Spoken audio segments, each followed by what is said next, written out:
सत साहेब सभी को राम राम। परमात्मा सभी का कल्याण करे। आप सभी प्रसन्न और स्वस्थ रहें, इसी कामना के साथ आज हम सतगुरु कबीर साहिब जी की साखियां शुरू कर रहे हैं।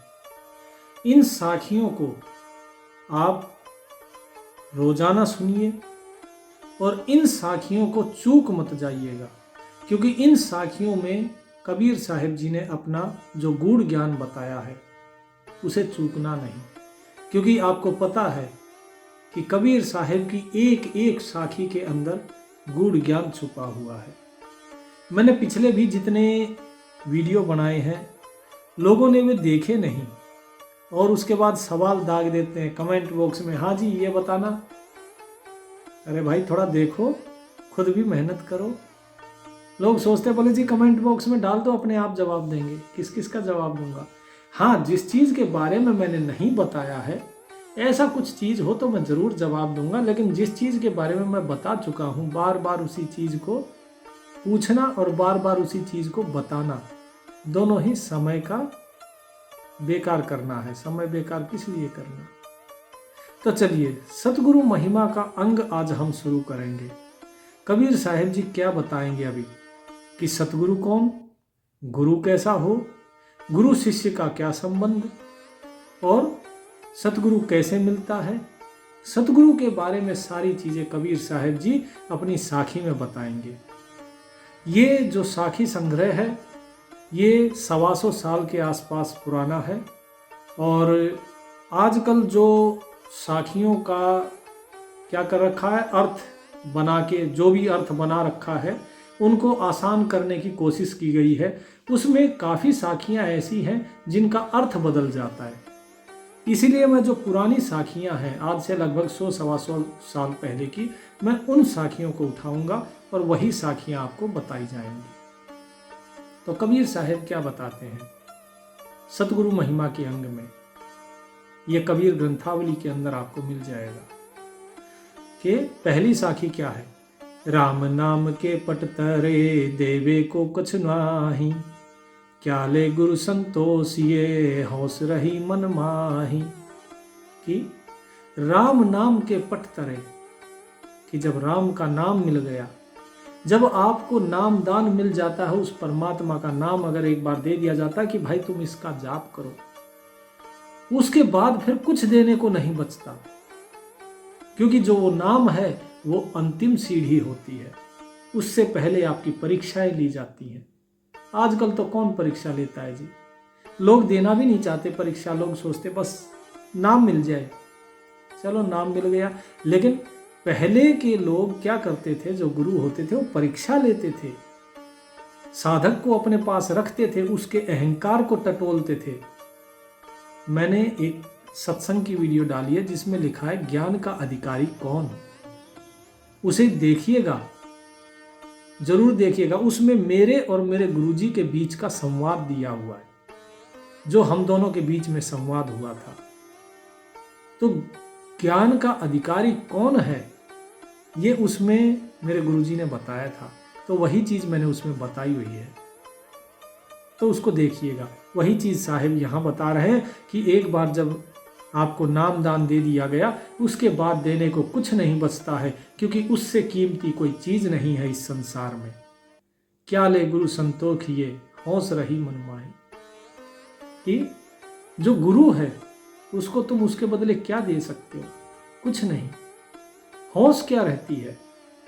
हौस का अर्थ है हवस, यानी कि किसी चीज को पाने की लालसा। कि गुरु ने तो तुम्हें नाम दे दिया, लेकिन यदि तुम्हारे मन के अंदर वो लालसा बनी रही तो फिर उसका क्या फायदा है? उसका तो कोई लाभ नहीं हुआ ना।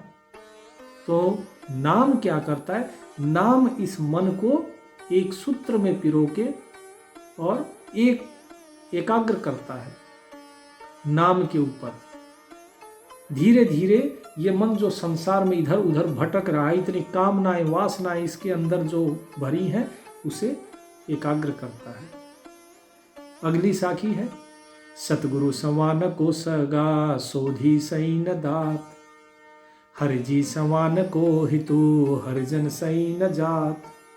अर्थात सतगुरु के समान कोई सगा नहीं अपना, जो इतनी कीमती चीज नाम आपको दान में दे देता है।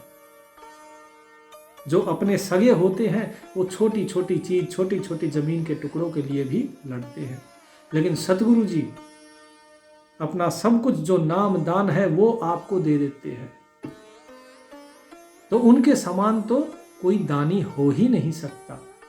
जिन्होंने सो धी सही न दात। धी का क्या अर्थ होता है? बुद्धि। सो मतलब वह, बोले उन्होंने वो बुद्धि आपको दे दी, इसके समान कोई दान नहीं है, कि उस बुद्धि के समान कोई दान नहीं है कि सतगुरु ने आपके अंदर वो विवेक जागृत कर दिया। इसके आगे क्या कहते हैं कि परमात्मा के समान कोई आपका हितैषी नहीं है। वो प्रभु, वो परमात्मा जो पग पग पे आपके साथ है, जो पग पग पे आपसे प्रेम करता है, आपके दुखों को, आपके मार्ग से कांटों को साफ करने में लगा है, वो आपसे इतना प्रेम करता है, उसके समान आपका कोई हितैषी नहीं। और हरिजन सही न जात, कि जो हरिजन है, जो परमात्मा के प्यारे हैं, जो संत हैं, उनके समान कोई जाति नहीं, अर्थात संतों के समान कोई जात नहीं है। इसके बाद अगली वाणी में साहिब क्या बताते हैं? 64 दीवा जो करे 14 चंदा माही, तेहि घर किसको चांदनो जेहि घर सतगुरु नाही। कि आपने चाहे 64 दिए लगाए, चाहे ये 14 चंदा, 14 चंदा यहाँ पे क्या है? ये 14 चंदा मतलब एक जो कहते हैं ना, हम प्रतीक एक बता रहे हैं यहाँ पे साहिब। वैसे तो यहाँ पे इसका अर्थ होता है जो 14 लोक हैं, जो कि मैंने आपको एक शब्द में बताया था, कर नैनो दीदार वो पिंड से न्यारा है। इस शब्द के अंदर उन्होंने बताए 14 भुवन, 14 लोक। लेकिन यहाँ पे अभी साहिब क्या बता रखे हैं कि भाई तुम्हारे वे तो बाद में जागृत होंगे, उनका तो रोशनी, उनके अंदर जो रोशनी है वो तो, उनका जो दिया है वो तो बाद में जलेगा, पहले तुम्हारा बाहर का ही नहीं जला है। तुम्हारे ज्ञान जो चक्षु हैं वो अभी नहीं खुले हैं। बोले जिसके हृदय में अभी सफाई नहीं है, जिसके हृदय में सतगुरु विराजमान नहीं हुए, उनके घर में कैसा चांदना, अर्थात उसके दिल में कहां से रोशनी होगी, कहां से चांदना होगा। कोई कहता है बोले जी मुझे घंटे और शंख की आवाज सुनाई देती है, कुछ नहीं है, ये सब वहम है। पहले मन साफ होगा, हृदय में प्रेम होगा, उसके बाद जब घंटे और शंख की जो आप बात कर रहे हैं, उस मालिक का वो दीदार होना जब शुरू होता है ना, जब अंदर में रोम रोम आपका एक अलग ही ऊर्जा से भर जाता है, जब आपके लिए कोई ऊपर नीचे नहीं, ऊंचा नीचा कोई नहीं, तेरा मेरा कुछ नहीं, ये सब भाव खत्म होते हैं, उसके बाद ही ये सुरत जो है आगे बढ़ती है। नहीं तो जो ये घंटा शंख जो है ये सब कहीं नहीं है, ये सब आपका वहम है। अगर किसी का जागृत भी हुआ है तो वो सिर्फ इस पिंड का, इस अंड तक कोई नहीं गया, क्योंकि उस तक जाने की जो शर्त है वो शर्त कोई पूरी नहीं करता। वो सब कुछ बता रहे हैं साहिब। अब यहाँ आप लोग सिर्फ इन दोहों को आपने बहुत बार सुना होगा, लेकिन इसका असली अर्थ क्या है वो आज बता रहे हैं। तो क्या बोलते हैं? बोले उसके हृदय में कैसे प्रकाश होगा उस मालिक का जिसके हृदय में सतगुरु ही नहीं है। सतगुरु का वो प्रकाश आपके हृदय में होगा। और सतगुरु कौन है? वो परमात्मा स्वयं ज्ञान रूप होके आपके घट में विराजेगा, ज्ञान का प्रकाश होगा, तब उसे कहते हैं सतगुरु का आना हृदय में। जब अनुभव करेंगे तो ये चीज आपको जो मैं बता रहा हूं ये आपको फिर सत्य समझ में आएगी कि हाँ, अभी तो बहुत से लोग बोल रहे हैं, बोले अरे ये तो ऐसे ही बोल दिया। तो अनुभव करो, देखो फिर कि जो मैंने कहा है ये सच है कि नहीं है। फिर मुझे बताना कि क्या सतगुरु किसी आकार में आया? नहीं, वो ज्ञान का प्रकाश आपके हृदय में उत्पन्न करेगा। आप ना चाहोगे तो भी आपके हृदय में ज्ञान उत्पन्न हो जाएगा। फिर आपको किसी से ज्ञान लेने की जरूरत नहीं होगी। इसके बाद आगे साहिब क्या कहते हैं? निस अंधियारी कारणे 84 लख चंद, गुरु बिन अति उदय भय तव दृष्टि रही मंद। क्या कहते हैं? अब देखिए, वाणी है निस अंधियारी कारणे 84 लख चंद। 84 लाख जो चंद्रमा है, ये क्या है? ये 84 लाख चंद्रमा है, 84 लाख योनियां। ठीक है, क्योंकि जो बाकी योनियां हैं उनके अंदर भी तो जीव है ना। वो जीव को यहाँ पे चंद कहा गया है, चंद्रमा कहा गया है। और निस अंधियारी कारणे यानी कि रात्रि, और अंधियारी माने अंधेरी।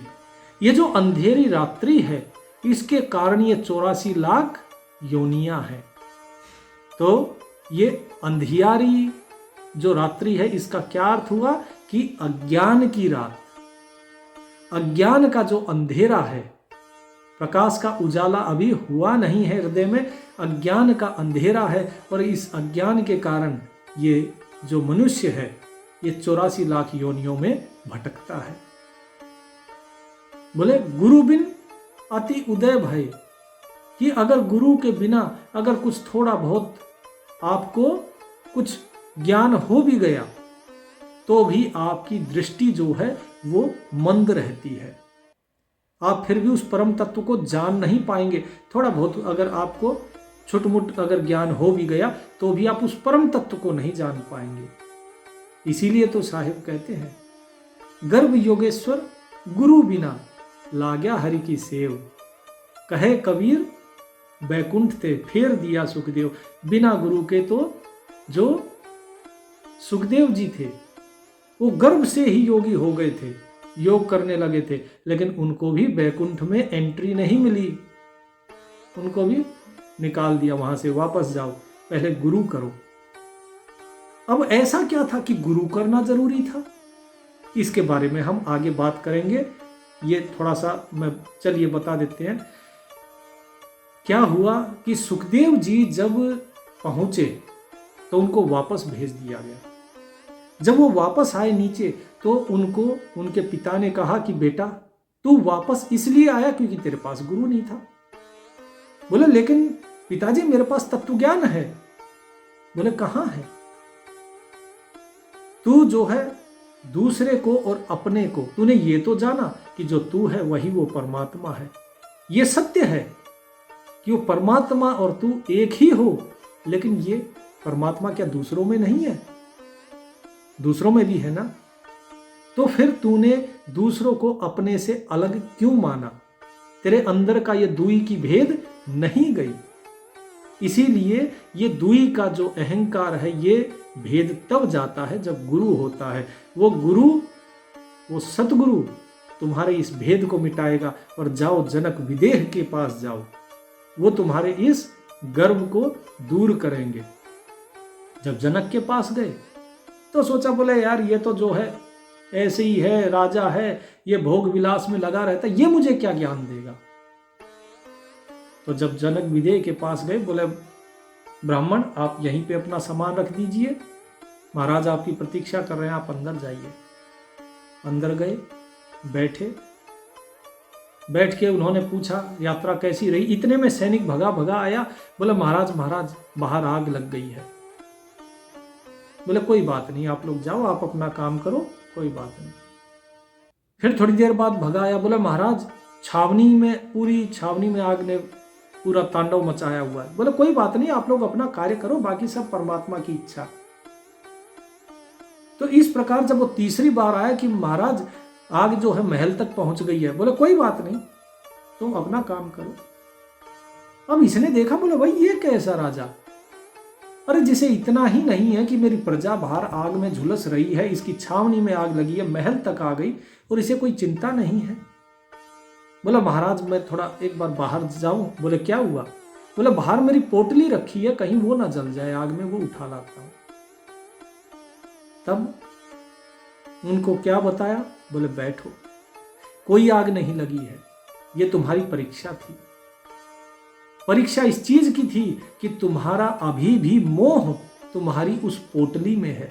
जरा सोचो, तुमने तत्व ज्ञान प्राप्त किया, लेकिन यदि उस पोटली में तुम्हारा इतना मोह है तो इस शरीर से कितना मोह होगा जो बचपन से तुम्हारे साथ है। तब उनको समझ में आया कि मुझे पिताजी ने क्यों जनक विदेह के पास भेजा है गुरु करने के लिए। तब उन्होंने उन्हें ज्ञान दिया, गुरु बनाया, और जनक विदेह को गुरु बनाने के बाद जो है सुखदेव जी को फिर बैकुंठ में एंट्री मिली थी। तो इसीलिए अगर थोड़ा बहुत अगर ज्ञान हो भी गया, वही साहिब कह रहे हैं गुरु बिन अति उदय भय। अगर गुरु के बाद भी अगर थोड़ा बहुत, अगर अति का अर्थ वैसे तो होता है बहुत ज्यादा, लेकिन यहां पर ऐसा इसका नहीं है शब्द का अर्थ। कई जगह ऐसी बातें आएंगी वाणी में जहां पे उसका अर्थ कुछ और होगा। जैसे गरीबदास महाराज की वाणी में अगर आप पढ़ेंगे तो वहां पे कु शब्द आता है, गुरु कु, यानी कि अगर उसका शाब्दिक अर्थ देखा जाए तो उसका अर्थ है गुरु को, लेकिन उसका अर्थ जो भावार्थ है वो है गुरु ने। तो इस प्रकार ये रहते हैं थोड़े से, क्योंकि जो क्या बोलते हैं उसको, गद्य पद्य जो है उसको मिलाने के लिए ताल सुर ताल जो है वो बनी रहे, इसलिए इस प्रकार के शब्द प्रयोग किए जाते हैं। आगे क्या है? सतगुरु बपुरा क्या करे जो सिख माही चूक, भावे त्यू प्रमोदिये जो बांस बजाई फूक। कि भाई सतगुरु बेचारा क्या करेगा अगर शिष्य के अंदर ही अगर चूक हो तो। अब देखो जी, यहां पे साफ साफ बता दिया, यहां गुरु बेचारा क्या करे नहीं लिख रखा, यहां लिख रखा है सतगुरु बपुरा क्या करे। यहां स्वयं सतगुरु के लिए लिख दिया कि सतगुरु भी कुछ नहीं कर सकता है यदि शिष्य के अंदर ही अगर चूक हो, यदि शिष्य ही अगर जो है वो पुरुषार्थ ना करे। उसे नाम दे दो, लेकिन वो पुरुषार्थ नहीं करेगा तो क्या करे अगर शिष्य के अंदर ही चूक हो तो। जिस प्रकार इसे ऐसे ही समझिए जैसे कि अगर जो बांस है उसके अंदर जो है अगर छेद होगा तो आप उसे कितना ही बजाइए, उसके अंदर कितनी ही फूंक मारिए वो बजेगा नहीं। बजता कब है? जब उसके अंदर बांसुरी बनाई जाती है बांस की, अलग अलग छेद अलग अलग जगह पे किए जाते हैं, उसकी ट्यूनिंग होती है, सही तरीके से उसे जांच परख करके उसको बांसुरी बनाया जाता है। इसी प्रकार ज्ञान तब होगा शिष्य के हृदय में उदय जब शिष्य पुरुषार्थ करेगा, और जैसे गुरु उसको ठोक पीट के ठीक करना चाह रहा है वैसे वो गुरु की आज्ञा में रहेगा। अब मैंने कितनी बार बताया, बोले जी पुरुषार्थ करो, नाम जाप करो। अब नाम जाप करने के लिए कोई तैयार नहीं है, लेकिन सबको जो है बोले जी सतनाम सार नाम। कौन सा सतनाम भाई, कौन सा सार नाम? सार नाम सतनाम साहेब ने उन लोगों के लिए बताया है जो अपना जिह्वा का जाप और अजपा जाप को पूरा कर चुके हैं, और ये खत्म हो जाएगा। इसके बाद जो अनहद जाप होगा उसको भी जो पार कर जाएगा तब सारनाम और सतनाम आता है। सारनाम सतनाम एक ही है, अलग अलग नहीं है। तब वो आपके हृदय में ही जागृत होगा, जैसे सतगुरु आपके हृदय में ही ज्ञान रूपी प्रकाश से जागृत होते हैं। कोई बोल के या लिख के नहीं बताया जाता है सारनाम। अगर कोई कहता है तो वो झूठ बोल रहा है, उसको बोलो कि भाई तू झूठा है, क्योंकि सारनाम सतनाम कोई नहीं दे सकता। अगर दे सकता तो जब कबीर साहिब जी ने जब इतने सब कुछ लिख दिया तो क्या सारनाम और सतगुरु क्या ये नहीं लिख सकते थे क्या, कि सतनाम कौन सा है, सारनाम कौन सा है, जीवों को पार होने के लिए और आसानी हो जाती। लेकिन उन्होंने क्या बताया कि ये जिह्वा से नहीं जाप कर सकते, ये विदेह है, इसको ना तो अक्षर में लिखा जा सकता है ना ही इसको बोला जा सकता है। आगे क्या बताते हैं?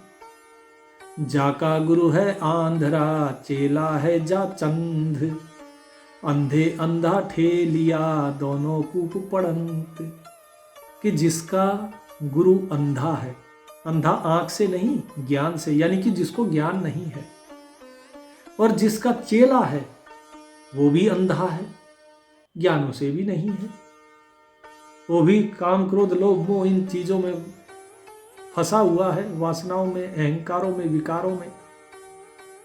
तो कहते हैं कि जब ये अंधे अंधे आपस में मिलते हैं तो क्या करेंगे, वो उसको थोड़ा उधर ठेलेगा, वो उसको ठेलेगा, और कुएं में जाके गिर जाते हैं दोनों, क्योंकि पता तो है नहीं कुआं कहाँ है। अर्थात कहने का ये है कि यदि गुरु को भी ज्ञान नहीं है और शिष्य भी अगर अज्ञानी है, तो गुरु तो अज्ञानी था ही, गुरु ने उसे अज्ञान का ही पाठ पढ़ाया, और शिष्य ने क्या किया, शिष्य ने भी वही अज्ञान का पाठ लेके और जो है उसी को गाना शुरू कर दिया, सब जगह रटनाओ हो जी, ये है ये है, ठीक है। और क्या हुआ, गुरु खुद तो गया ही नरक में, वो तो 84 के कुएं में पड़ गया, और साथ में जो चेला था उसको भी 84 के कुएं में ले पड़ा। तो इसलिए गुरु का ज्ञानी होना जरूरी है। तो चलिए, तत्व ज्ञान की मैं बात नहीं करता, छोड़ देते हैं 1 मिनट के लिए। हम बात करेंगे एक सामान्य ज्ञान की। बहुत से लोग कहते हैं, कबीर साहब जी जब मैंने बताया था, बोले अरे ये कैसी उल्टी गंगा है, कबीर साहब खुद अपने गुरु को ज्ञान दे रहे हैं। मेरे भाई, ये भक्ति है, यहां अहंकार नहीं चलता, यहां कोई छोटा बड़ा नहीं होता, कोई ऊंच नीच नहीं होती, यहां पर केवल ज्ञान चलता है, और ये ज्ञान आप छोटे से भी ले सकते हैं और बड़े से भी ले सकते हैं। ये ज्ञान रामानंद जी गुरु हुए, और वो गुरु ही कहलाए कबीर साहब जी के। कबीर साहब जी स्वयं ज्ञानी थे, फिर भी उन्होंने रामानंद जी को गुरु किया, क्योंकि गुरु बनाना इस संसार में आवश्यक है, ये इस संसार का नियम है, और नियम के हिसाब से ही जो है यहां पर चला जाता है। जैसा परमात्मा ने बनाया है नियम, उस नियम को चाहे अवतार हो या संत हो, हर किसी को मानना होगा, वो नियम सबके लिए बराबर है, इसलिए उन्होंने गुरु किया। अब क्या नाम है, गुरु नाम है गम्य का, शिष्य सीख ले सोए, बिन पद बिन मर्याद बिन, गुरु शिष्य नहीं होए। कि गुरु नाम है किसका, गम्य का, अर्थात ज्ञान का नाम है गुरु, और शिष्य किसका नाम है, जो सीख लेता है, जो शिक्षा लेता है, वो शिष्य। लेकिन आगे क्या कहते हैं, बिन पद बिन मर्याद बिन, गुरु शिष्य नहीं होए। जब तक पद और उस पद की मर्यादा ना रखी जाए, तब तक गुरु और शिष्य नहीं होते हैं। तो इसी प्रकार कबीर साहब जी ने रामानंद जी को ज्ञान दिया, लेकिन पद में उन्होंने जो मर्यादा बना के रखी, वो मर्यादा रामानंद जी की, गुरु की मर्यादा रखी कबीर साहब जी ने, और अपनी शिष्य की। इसलिए गुरु कबीर साहब नहीं, गुरु रामानंद जी ही कहलाएंगे। सचिन तेंदुलकर को देखिए, क्रिकेट का भगवान कहते हैं, और उनके गुरु कौन है, आचरेकर जी। क्या आचरेकर को कोई जानता है, नहीं जानता ना। आचरेकर को क्या उतना ज्ञान है जो सचिन तेंदुलकर को है क्रिकेट का? अगर उतना ज्ञान होता तो वो खुद पिच पे जाके बैटिंग करके खुद नहीं क्रिकेट के भगवान बन जाते। तो ये जरूरी नहीं है कि जो गुरु है उसे संपूर्ण तत्व ज्ञान हो गया हो। गुरु ज्ञानी होना चाहिए, ये जरूरी नहीं है कि वो तत्व ज्ञानी ही हो। लेकिन शिष्य के सामर्थ्य के ऊपर, शिष्य के पुरुषार्थ के ऊपर सब कुछ निर्भर करता है। जो मैं बात बता रहा हूं, हो सकता है कुछ लोगों को अटपटी लगे, लेकिन ये सत्य है। अगर शिष्य के अंदर सामर्थ्य है और वो पुरुषार्थ करता है, तो गुरु से आगे निकल जाता है। इसीलिए कहावत कही कि गुरु गुड़ रह गए और चेला चीनी हो गए। कुछ लोग शक्कर बोल देते हैं, चेला शक्कर हो गए, कि जो शिष्य है वो गुरु से भी ज्ञान में आगे निकल गए, जैसे कबीर साहब निकल गए, जैसे सचिन तेंदुलकर अपने गुरु से आगे निकल गए। लेकिन सचिन तेंदुलकर के गुरु को टुक टुक करना तो आता था ना, सिखाना तो आता था ना। इसी प्रकार जिस गुरु को ये पता है कि भाई किस तरीके से क्या काम करना है, नाम जाप कैसे करना है, कौन सा नाम जपना है, किस विधि से जपना है,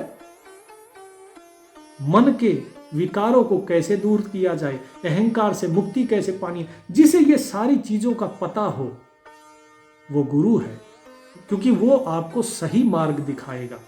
और जिसे नहीं पता वो इधर उधर की फेंक के, हाँ जी फलाने इसमें ये लिखा है, उसमें ये लिखा है, और छुट्टी, आप ढूंढते रहो। फिर आप भी यही गाओगे, क्योंकि उसने स्वयं कुछ नहीं किया और आपको भी कुछ नहीं करने दिया। अब आप भी पोथी पत्रे पढ़ोगे जैसे उसने पढ़े। तो इसीलिए मैं बार बार आप लोगों को कहता हूं कि पुरुषार्थ करो, नाम जपो, माता पिता की सेवा करो, जिन लोगों को आपने कुछ कहा है उनसे क्षमा मांगो, लोगों को नजरअंदाज करना सीखो। धीरे धीरे मन का मैल, आपके जो मन के ऊपर आवरण है, एक एक आवरण आपका हटवाएंगे। एक एक चीज आपके मन की जो दुविधा है वो दूर होगी। बाकी तो जितना भी, अब कुछ बोल रहे, बोला जी आपको तत्व ज्ञान हो गया, बोला जी आपने परमात्मा का दीदार कर लिया। अरे भाई मैंने किया नहीं किया वो छोड़िए, आप बताइए आपने नाम जाप शुरू किया क्या? तो लोगों को चाहिए चमत्कार। चमत्कार से यहाँ कुछ नहीं होता मेरे भाई। ये भक्ति मार्ग है, यहाँ पे इंसान अकेला आता है, अकेला जाता है, और अपना पुरुषार्थ भी उसे अकेला ही करना पड़ता है।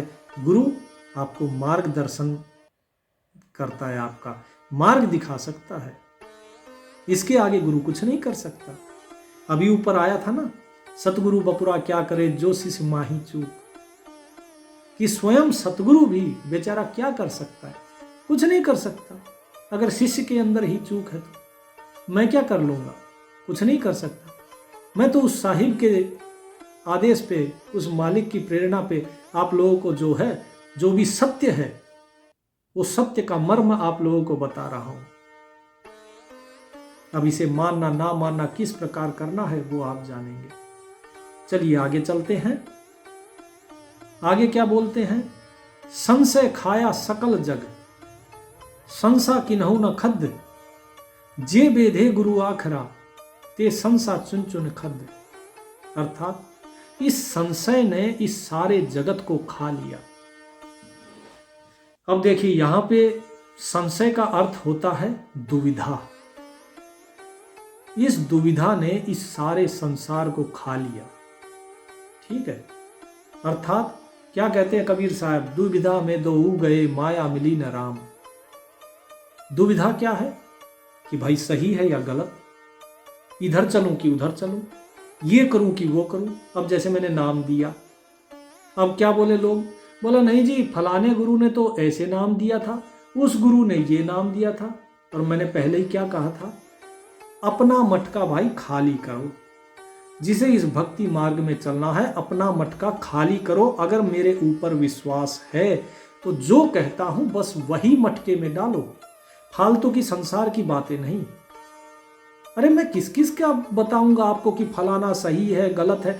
हर व्यक्ति अपनी बुद्धि, बौद्धिक स्तर और अपने ज्ञान के स्तर के हिसाब से बात करता है, और ज्ञान के स्तर से ही वो आपको नाम देता है। आपका पुरुषार्थ है ना, आगे आपके पास विवेक है, आप जानिए कि कौन सही है कौन नहीं। मैं किस किस के बारे में कहूंगा, मैं किसी की निंदा नहीं करूंगा, क्योंकि उस परमात्मा का सख्त आदेश है मुझे किसी की निंदा नहीं करनी। और आप लोगों को भी सख्त आदेश है ये कि आप किसी की निंदा नहीं करेंगे। विनती नहीं है ये साहिब का आदेश है। तो आप लोगों के लिए भी ये आदेश है कि किसी की भी निंदा नहीं करेंगे। कौन पाखंडी है, कौन क्या है क्या नहीं करनी है निंदा। जो पाखंडी है वो अपने कर्मों का फल भोगेंगे। आप सिर्फ अपना कर्म कीजिए, क्योंकि जो व्यक्ति निंदा करता है वो मुक्ति से उतना ही दूर हो जाता है। तो मैं सिर्फ पाखंडों की जो है बात करता हूं कि कौन से पाखंड हैं, जो पाखंड आपको नहीं करने हैं, जिन पाखंडों से आपको बचना है। लेकिन जो लोग ये पाखंड फैला रहे हैं उनसे मेरा कोई मतलब नहीं, वो अपने कर्म का कर्मफल खुद जानेंगे। इसके बाद क्या बोलते हैं कि संशय ने, इस जो दुविधा ने, इसने सारे जगत को खा लिया। ये सारा जगत दुविधा में फंस गया और लेकिन दुविधा को कोई नहीं खा पाया। इस संशय को किसी ने नहीं खाया, लेकिन ये सारे संसार को खा रहा है। कैसे खा रहा है? ये आपको सही मार्ग पे नहीं चलने देगा। जैसे ही आप सही मार्ग पे चलेंगे, आप भजन बंदगी करेंगे, आपके मन में क्या आएगा? ओहो, ये नाम गलत तो नहीं है, फलाने गुरु ने वो नाम दिया था, मुझे वो नाम जपना चाहिए, मुझे ये अच्छा लगता है, वो अच्छा लगता है। लोग मेरे को प्रश्न करते हैं, बोले गुरुजी मेरे को ये वाला जो है ना नाम ठीक नहीं लगता, मुझे वो नाम ठीक लगता है। माँ भाई, अगर वो नाम ठीक लगता है, आप उस नाम पे विश्वास रखो, आप उस नाम को भजो। मैं कभी ये नहीं कहता कि आप इसी नाम को भजो। परमात्मा आपके प्रेम और विश्वास का भूखा है। आप जो भी नाम कहेंगे वो आवाज देगा। लेकिन ये नाम किस लिए है, ये मैं पहले नामदान में बता चुका हूं कि ये नाम क्यों दिया जाता है, बाकी नाम क्यों नहीं दिए जाते। अब वो सारी चीजें दोबारा दोहराने से कोई फायदा नहीं, नामदान की वीडियो में आप देख सकते हैं। बोले जे बेधे गुरु आखरा ते संसा चुन चुन खद। इस संशय को कौन खाता है? कौन इस संशय से पार, इस दुविधा से पार हो पाता है? जिसने गुरु के जो शब्द हैं, जे बेधे गुरु आखरा, जिसने गुरु के जो शब्द हैं, जो उन्होंने बताया है, उसको जिन्होंने बेध दिया, अर्थात जिसने सही निशाना लगाया। कहने का अर्थ ये, अक्षर के ऊपर निशाना लगाना क्या होता है कि जो मैंने बात बताई उस बात को जिसने ग्रहण कर लिया, सत्य मान लिया, केवल वही इस दुविधा से बच सकते हैं। बाकी जो दुविधा में है वो वही रहेंगे दुविधा में, वही संसार में भटकते रहेंगे। क्यों? ना तो वो संसार में जा सकते हैं, संसार तो कभी किसी का हुआ नहीं, और उन्हें जो है परमात्मा की प्राप्ति भी नहीं होगी, क्योंकि उस तरफ वो बढ़ नहीं पाएंगे। तो दुविधा तो छोड़नी पड़ेगी। ठीक है, ऐसे नहीं बात बनती है। चलिए आगे देखते हैं। कोई बात नहीं, सबके ऊपर परमात्मा की कृपा होती है। अब वही है, कोई कम ले पाता है, जिसकी झोली छोटी होती है वो बेचारा कम ले पाता है, जिसकी बड़ी होती है वो ज़्यादा लेता है। कोई ऐसे भी होते हैं जिनकी झोली ही फट जाती है, जिनका भरता ही नहीं। तो जितना उसमें कृपा डालो सब मिट्टी में मिल जाती है। चलिए आगे क्या बताते हैं साहेब। गुरु सिकलीगर कीजिए, ज्ञान मस्कला दे, शब्द छोल ना छोल के चित दर्पण कर ले। अब यहां क्या बताया कि गुरु सिकलीगर कीजिए। कैसा गुरु कीजिए? जो ज्ञानी हो। और वो गुरु क्या करे? ज्ञान मस्कला दे, वो आपको ज्ञान का क्या दे? साबुन। वो आपके ज्ञान के साबुन से आपको निर्मल करे। तो ज्ञानी गुरु होगा तभी ज्ञान देगा ना। तो गुरु सिकलीगर कीजिए, ज्ञान मस्कला दे, शब्द छोल ना छोल के। फिर वो क्या देता है आपको? शब्द, यानी कि आपको नाम देगा।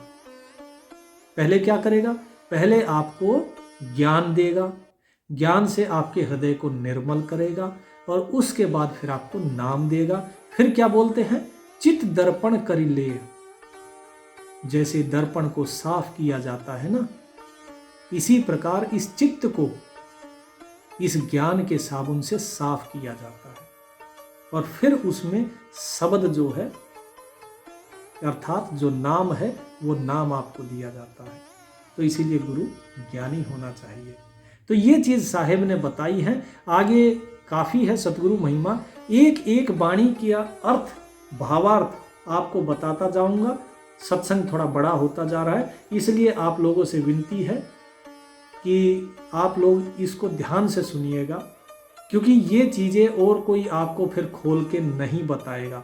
बाकी गाती तो सारी दुनिया है, म्यूजिक लगा दिया, गा दिया, और गाने से कुछ नहीं। और सुनने वाले भी क्या करते हैं? म्यूजिक चला दिया, बोले जी, उनको पता ही नहीं क्या चला गया, क्या गा दिया, ना उसका अर्थ पता है। जैसे संध्या आरती करते हैं, लोगों को पता ही नहीं है कि हम क्या गा रहे हैं। रट ली रट्टू तोते की तरह उस संध्या आरती को शाम को गा देते हैं, लेकिन उसका मर्म किसी ने जाना ही नहीं। इसलिए मैंने संध्या आरती का जो है अर्थ और भावार्थ दोनों चीज मैंने बताई थी। संध्या आरती की जो वीडियो है वो देख लीजिएगा, भाग 1 भाग 2। उसमें जो कबीर साहिब वाली जो संध्या आरती है वो मैंने बताई हुई है, तो वो देख लीजिएगा। बाकी का जो हिस्सा है ये फिर अगले भाग में करेंगे। सत साहिब, परमात्मा आप सभी का कल्याण करे, आप सभी पर कृपा बरसाए।